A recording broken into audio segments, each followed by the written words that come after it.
to dig into all of this and more, we are joined tonight by Scottish Greens activist Ellie Gomersall, commentator Siobhan Mathers and Scottish Conservative activist Jess Insall. Ask the people who are here, Ellie Gomersall, Siobhan Mathers and Jess Insall.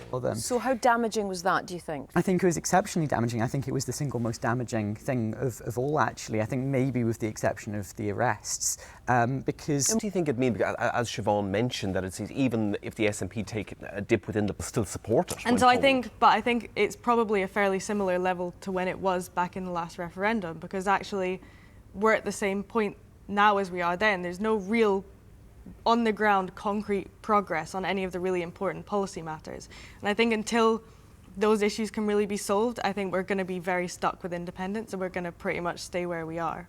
I find that really interesting, actually, because the SNP and the Scottish Government have been trying to work on some of that and have had, as is their mandate, because... Is that not cutting through then? Is it's not cutting through to... Well, I think they're trying to work on it. Some of it's coming through, but here's the thing, is that it's the Conservatives and it's people in those parties who are saying, no, that's absolutely wrong, you shouldn't be working on it. So I find it surprising to hear people saying, well, but they've not made any development on any of those policy issues, but also saying, but we're not going to let you work on any of those policy issues. Is that a problem for the SNP, do you think that... They actually do. Well, let's focus on one particular issue that really did take up an awful lot. Just briefly, Jess, what did you make of it and how it was handled? I was going to say, I completely disagree. Thank you very much, panel, for the time being. Now, the SNP's relationship with its partners in government, the Scottish Greens, has been sorely tempered. Right, we'll have to wrap it up. We'll have to leave it there. But we could again talk about this for hours and hours. We've got a few more programmes in us before we're taken over by robots. By AI. I think maybe not, though. Changing of the guard. There was a huge amount of affection for the late Queen, who carried out the role with dignity, etc. But I just get really agitated when I see any prolongation of what I see as fancy dress parties.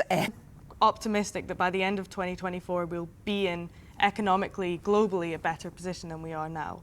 Just put your feet up a bit more. Well, no, I was going to say to make sure that I'm using the time that I now have to do something useful. Right, I like that. I think he was worried he was going to get beat up, but yeah, they originally backed out of it, and that was my disappointment of the year. I was quite excited. Yeah, you were. A huge thank you, of course, to our panel of Ellie Gomersall, Siobhan Mathers and Jess Insall. And we will be back on this couch at 7:15 on Hogmanay with more analysis of the past year. I'm sure you can fit that into your festivities.